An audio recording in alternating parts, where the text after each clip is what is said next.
Hello students. आज मैं आपके साथ IBO 4 export import procedure and documentation assignment share करने जा रही हूँ। इससे पहले मैं IBO 1, IBO 2, IBO 3 already share कर चुकी हूँ। चलिए स्टार्ट करते हैं अपना IBO 4 असाइनमेंट। तो सबसे पहले मैंने असाइनमेंट के क्वेश्चंस लिख लिए हैं, फिर उसके बाद मैंने आंसर्स लिखे हैं। अगर आपको कभी लगे जब आप असाइनमेंट बना रहे हैं कि आंसर जो है थोड़ा छोटा है, या आपको ऐसा लगे कि हम इसमें कुछ और ऐड ऑन कर सकते हैं, तो वो भी आप कर सकते हैं। बट अकॉर्डिंग टू मी मैं अपना बेस्ट देती हूँ असाइनमेंट लिखने के लिए, ताकि बच्चे अच्छे से बना पाएँ। पर फिर भी कहीं लगता है तो आप कुछ एडिटिंग कर सकते हैं, क्योंकि जितना अच्छा आप अपना असाइनमेंट प्रेजेंट करेंगे उतने अच्छे मार्क्स आपको मिलेंगे। तो स्टार्टिंग में पहले क्वेश्चंस हैं, फिर यहाँ से आंसर से स्टार्ट है। कोशिश की है कि मैं बोल्ड राइटिंग में लिखूं, टाइप करूं, ताकि आपको अच्छे से पता चल जाए कौन सा वर्ड क्या लिखा है।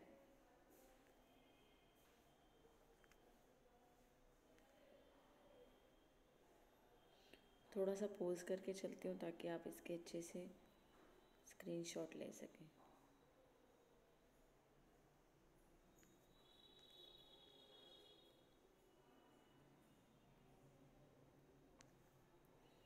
देखिए बेटा, कुछ क्वेश्चंस का आंसर ना तो नेट पे मुझे मिला है, ना ही हेल्प बुक में मिला है, और ना ही 11th-12th की बुक्स में मिला है। तो कुछ मैंने अपने माइंड से भी आंसर दिए हैं। ज़्यादातर वो questions comment on the following पे है। कहीं आपको कुछ लगे कि हाँ इसका आंसर कुछ और हो सकता है, तो प्लीज़ शेयर ज़रूर कीजिएगा मुझसे।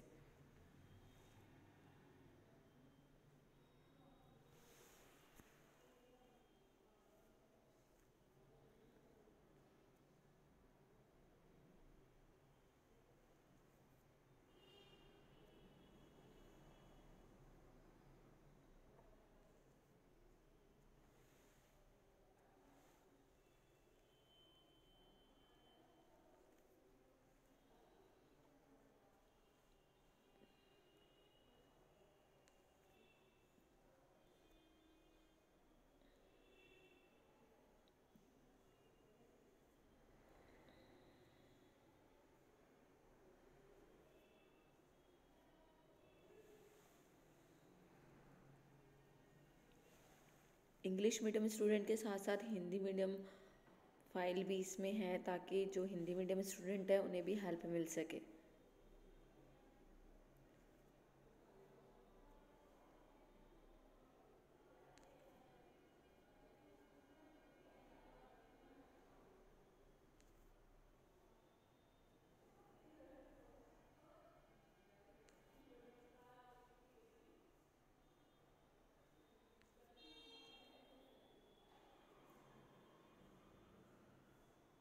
मे भी कुछ आंसर्स में एक दो स्पेलिंग मिस्टेक हो, मीन्स वॉइस टाइपिंग भी होती है, हैंड राइटिंग टाइपिंग भी होती है, तो प्लीज़ थोड़ा सा एडजस्ट कर लीजिएगा। मोस्टली मुझे मालूम है वर्ड्स सही है, पर कहीं कहीं हो जाता है कि 2 बार कोई वर्ड रिपीट हो जाए। तो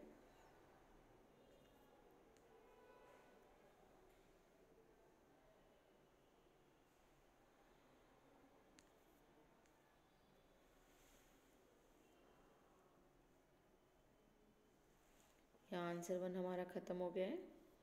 अब मैंने आंसर 2 पहले ना देके आंसर 3 दिया है, तो प्लीज़ आप चेक कर लीजिएगा कि आंसर 3 का कौन सा है, आंसर 2 का कौन सा है।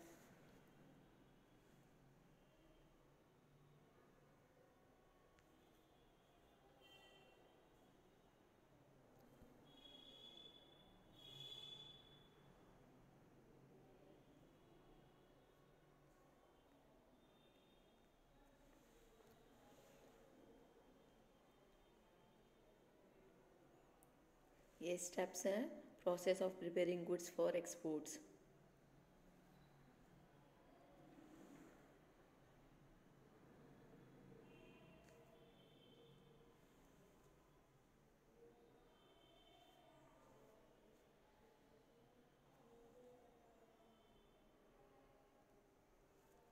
IBO 4 के मोस्टली आंसर्स बहुत लेंथी हैं, और ये बाकी असाइनमेंट से थोड़ा बड़ा बनेगा, क्योंकि बेटा इसमें डिटेल्स में बहुत कुछ पूछा गया है।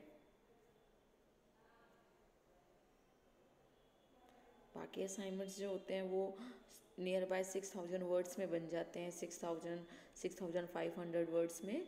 बट ये जो असाइनमेंट है ये मोर देन 7,500 वर्ड्स में बना है, नियर बाय 8,000 वर्ड्स।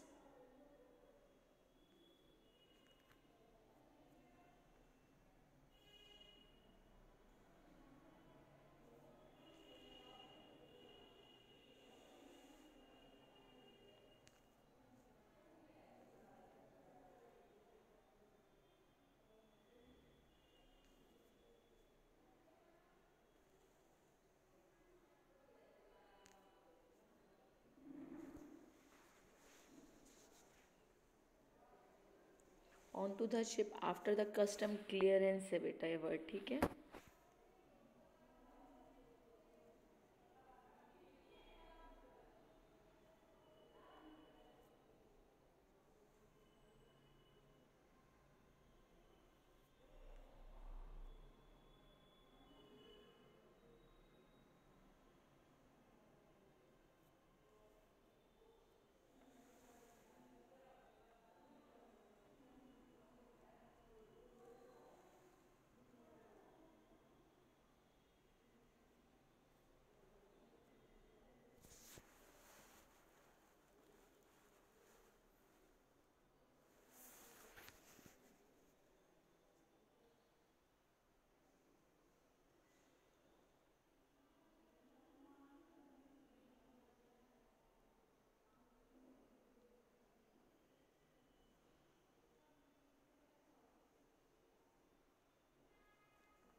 यहाँ पे आंसर थर्ड ए ख़त्म हो चुका है, यहाँ से आंसर थर्ड बी स्टार्ट हुआ है।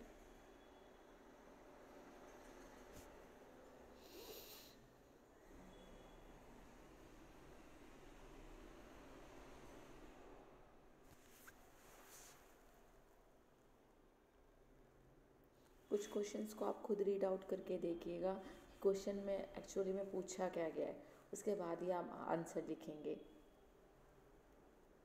मैंने बहुत सारे असाइनमेंट्स पढ़े हैं, उन्होंने आंसर तो लिखा है बट पहले बताया नहीं है कि क्वेश्चन में पूछा क्या है। और जब भी हम असाइनमेंट बनाते हैं तो हमारा फर्स्ट जो हम कह सकते हैं टास्क होता है यही है कि पहले हमें पता होना चाहिए कि वो किसके बारे में पूछ रहा है। पहले इंट्रो से स्टार्ट करें, उसके बाद मेन कंसेप्ट पे आए, इससे लेंथ भी अच्छी होगी और जो आंसर है वो भी अट्रैक्टिव लगेगा।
अब मेन आ जाता है डिफरेंस। देखिए बच्चा, बाकी क्वेश्चंस तो आप इजीली कर पाते हैं, पर जो आपके डिफरेंस हो गए, कमेंट ऑन द फॉलोइंग हो गए, ये बहुत टफ होते हैं। पहले हमें इनको समझना होता है, फिर इनके आंसर लिखने होते हैं। तो difference between insurance policy and insurance certificate, ये बहुत ही मुश्किल क्वेश्चन था, टफ था, क्योंकि इसके जल्दी से आंसर कहीं मिल नहीं रहा था। कभी ऐसे क्वेश्चन आ जाए जिनके डायरेक्ट टी चार्ट में आंसर नहीं होते हैं, या फिर हम बहुत ट्राई करते हैं फिर भी डिफरेंस नहीं मिलता, तो उनको अटेंड करने का सबसे अच्छा तरीका होता है कि पहले आप दोनों की डेफिनेशन दे दें कि भाई इंश्योरेंस पॉलिसी क्या है और इंश्योरेंस सर्टिफिकेट क्या है। जब आप इन दोनों की डेफिनेशन दे देंगे तो डेफिनेशन से क्लियर हो जाएगा ये दोनों अलग अलग हैं। फिर उसके बाद जो मेन इनमें डिफरेंस है आप उसको एक्सप्लेन कर दें, तो इससे एग्जामिनर को पता चल जाएगा कि आपको पता है कि इंश्योरेंस पॉलिसी क्या होती है और इंश्योरेंस सर्टिफिकेट क्या होता है। तो सबसे पहले सर्टिफिकेट ऑफ इंश्योरेंस के बारे में बता दिया कि क्या होता है, इसमें क्या क्या चीज़ें इंक्लूड होती हैं, कहाँ यूज़ होता है, कैसे यूज़ होता है।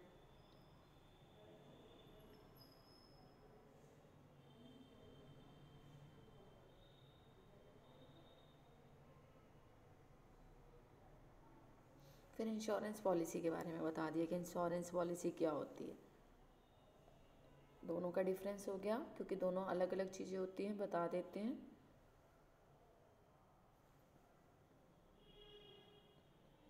फिर जो इनका मेन डिफरेंस है इंश्योरेंस पॉलिसी और इंश्योरेंस सर्टिफिकेट का, उस पर आप एक स्टैंजा में या फिर आप कह सकते हैं एक पैराग्राफ में अच्छे से एक्सप्लेन कर सकते हैं कि जो इंश्योरेंस पॉलिसी है और जो इंश्योरेंस सर्टिफिकेट है वो दोनों एक दूसरे से अलग अलग हैं, ठीक है। क्योंकि जो इंश्योरेंस पॉलिसी है उसी का पार्ट आ जाता है आपका इंश्योरेंस सर्टिफिकेट। फिर आपके liner and tramp shipping service आ गई है। तो सबसे पहले आप बताएंगे कि लाइनर शिपिंग सर्विस क्या होती है, फिर आप बताएंगे ट्राम शिपिंग सर्विस क्या होती है, फिर उन दोनों का डिफरेंस बताएंगे। तो मैंने कुछ ऐसे किया है, पहले लाइनर शिपिंग सर्विस के बारे में बताया है कि क्या होती है, कितनी तरह की होती है। फिर ट्राम सर्विस के बारे में बताया है, फिर डिफरेंस बताया है।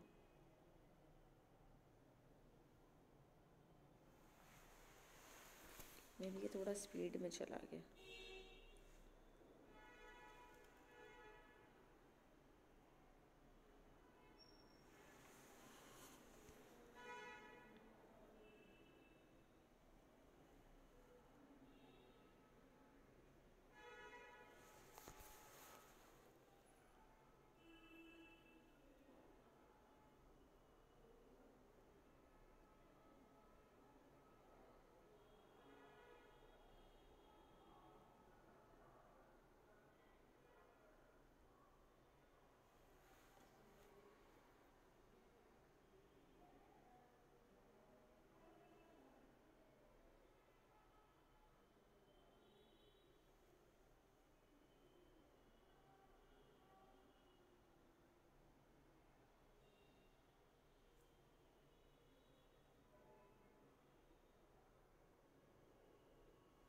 यहाँ पे आपका डिफरेंस ख़त्म हो गया है। अब comment on the following statement, ये थोड़े से डिफ़िकल्ट लगते हैं स्टूडेंट्स को, क्योंकि पता नहीं चलता कि क्वेश्चन में लिखना क्या है। तो सबसे पहले आप देखें कि क्वेश्चन में कमेंट करना है, तो ट्रू है या फॉल्स है या जो भी है पहले आपको वो बताना है, फिर आंसर लिखना है। तो इसमें यही लिखा है, comment on the following, export houses do not get any strategic advantage through EDI. It means कि जो एक्सपोर्ट हाउस है उनको कोई फ़ायदा नहीं होता, होता है ईडीआई का, होता है ना, इलेक्ट्रॉनिक डाटा इंटरचेंज का फ़ायदा होता है। तो ये स्टेटमेंट ट्रू है, नहीं है। तो पहले आप बताएंगे कि स्टेटमेंट ट्रू नहीं है, उसके बाद स्टार्ट करेंगे, ठीक है। ये पहले बता दिया कि ईडीआई सिस्टम क्या है, फिर उसके बाद क्या क्या है स्टार्ट किया कि क्या क्या फ़ायदा करता है। जैसे बहुत सारा टाइम बचाता है, ऑपरेशनल एक्सपर्टाइज ऑफर करता है,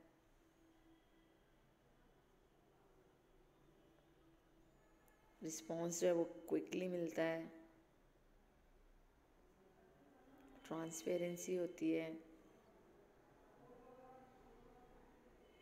हाई सिक्योरिटीज़ होती हैं,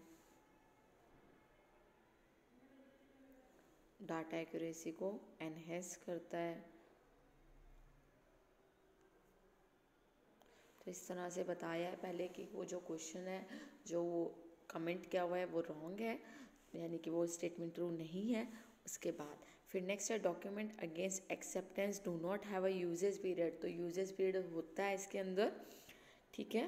तो पहले बता देना है डॉक्यूमेंट अगेंस्ट जो एक्सेप्टेंस है वो क्या होता है।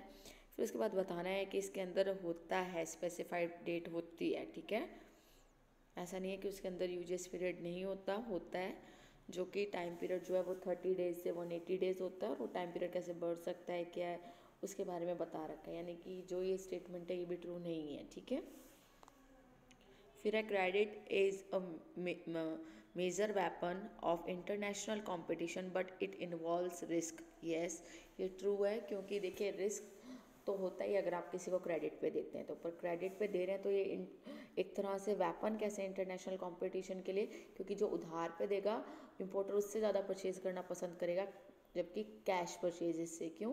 क्योंकि ऑपरेशनल साइकिल बहुत बड़ा होता है, सेल करेगा फिर पैसे आएंगे, तो हाथों हाथ वो पैसे कैसे देगा इम्पोर्टर। इसीलिए जो इम्पोर्टर्स होते हैं वो क्रेडिट परचेज करने में ज़्यादा बिलीव करते हैं। और अगर आपको अपना बिजनेस लॉन्ग लास्टिंग रखना है तो ऑब्वियस सी बात है कि आपको अपने कस्टमर्स को क्रेडिट पे, उधार पे देना पड़ता है। तो उसी के बारे में ये फिर हम बता देंगे कि किस तरह से ये मदद करता है दोनों की, किस किस की, इम्पोर्टर की भी और एक्सपोर्टर की भी, ठीक है। बट रिस्क है ऑब्वियसली, क्योंकि पैसा डूबने का बहुत खतरा है। तो जो भी क्वेश्चन है उसका पहले आपको मतलब पता होना चाहिए, तभी आप उसको अच्छे से अटेंड कर सकेंगे। अदरवाइज लिखना है फिर तो बात ही अलग है। नेक्स्ट है export incentives do not promote export. तो ये तो बिल्कुल ट्रू नहीं है, क्योंकि अगर एक्सपोर्ट इंसेंटिव्स मिलेंगे तो ऑब्वियस सी बात है प्रमोट तो होंगे ही एक्सपोर्ट, ठीक है। तो पहले बता देना है कि स्टेटमेंट ट्रू नहीं है, फिर बता देना है कि जो गवर्नमेंट है वो कौन कौन से इंसेंटिव्स प्रोवाइड करती है और किस तरह से वो एक्सपोर्ट को प्रमोट करते हैं।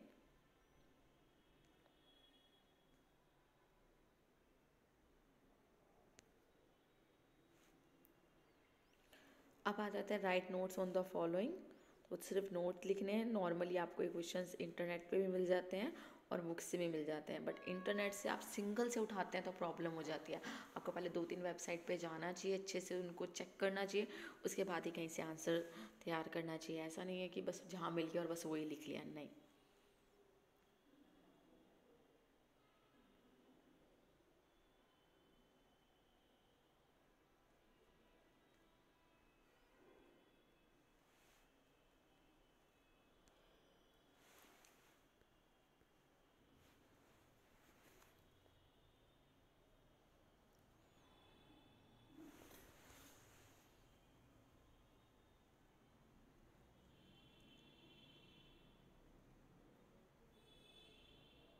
ये इम्पोर्ट प्रोविजंस है कुछ। फिर करेंसी अकाउंट के बारे में बताया है, करेंसी अकाउंट क्या होता है, कौन ओपन कर सकता है, इंडिया में कैसे ओपन कर सकते हैं, कितनी तरह के करेंसी अकाउंट्स होते हैं।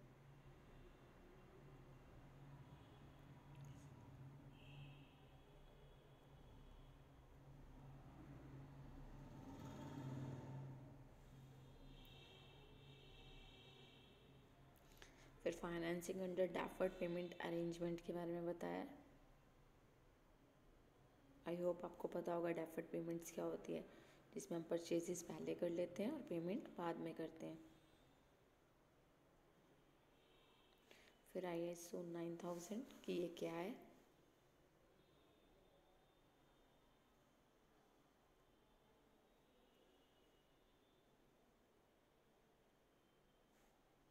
तो इस तरह से आपका इंग्लिश मीडियम असाइनमेंट कंप्लीट हो चुका है। अब बात कर लेते हैं हिंदी मीडियम असाइनमेंट की। सबसे पहले क्वेश्चंस हैं। देखिए बेटा, ये ट्रांसलेटेड फाइल है, मैं फिर से बोल रही हूँ ट्रांसलेटेड फाइल है।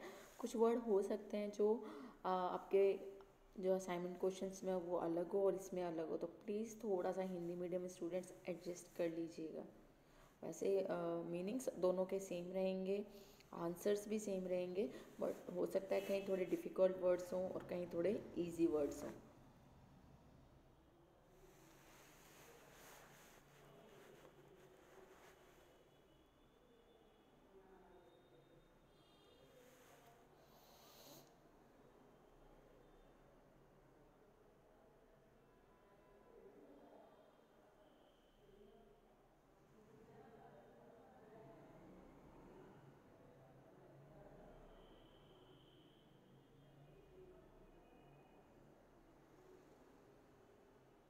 क्योंकि जो ट्रांसलेटेड फाइल है उनके जो हिंदी वर्ड्स होते हैं वो आमतौर पे हमारे हिंदी वर्ड्स से थोड़े अलग होते हैं। जैसे निर्यातक कोई अलग लिखते हैं, हम लोग अलग लिखते हैं।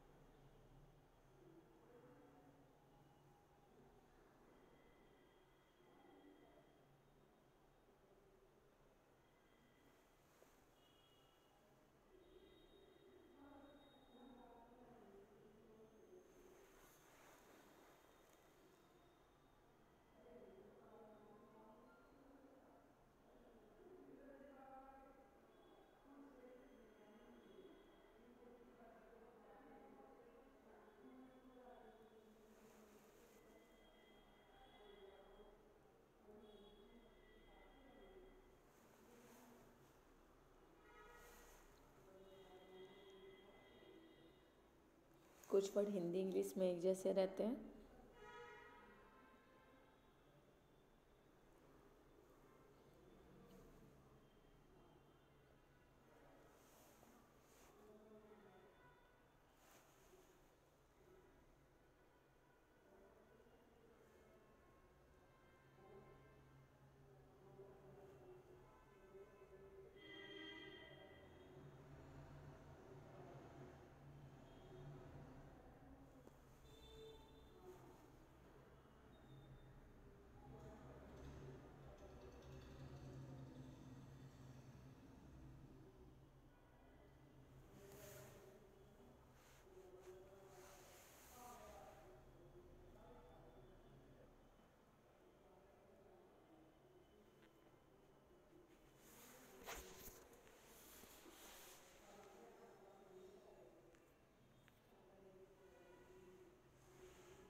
वो जल्दी हो जाएंगे, 500 तो हो ही गए होंगे।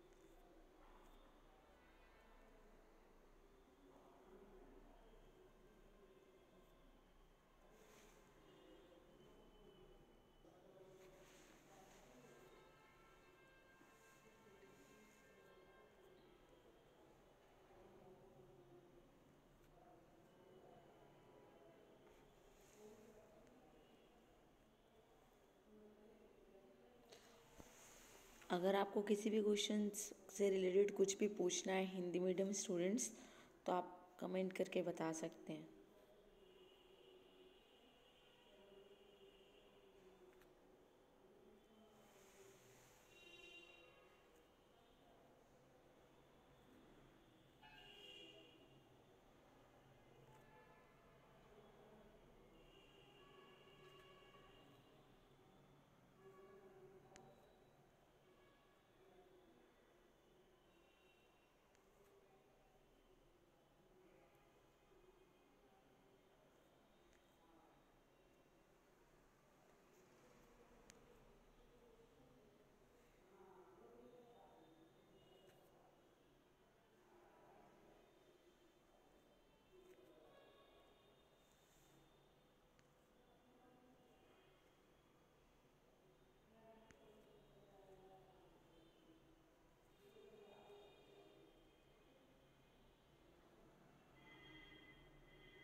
देखिए कुछ वर्ड्स जो हैं वो हिंदी मीडियम में कुछ समझ नहीं आ रहे हैं ट्रांसलेशन में, तो आप एक बार इंग्लिश मीडियम असाइनमेंट देख लीजिएगा ताकि वो वर्ड्स आप अपने हिंदी लैंग्वेज में अच्छे से लिख सकें।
इस तरह से हमारा हिंदी मीडियम असाइनमेंट भी कंप्लीट हो गया है। तो बेटा अगर इससे रिलेटेड आपको कुछ भी पूछना हो तो आप मुझे कमेंट सेक्शन में बता सकते हैं, और अगर कोई क्वेश्चन है जिसमें आपको प्रॉब्लम हो रही है या कोई मीनिंग आपको क्लियर नहीं है तो आप बता पाएंगे मुझे। Thank you students.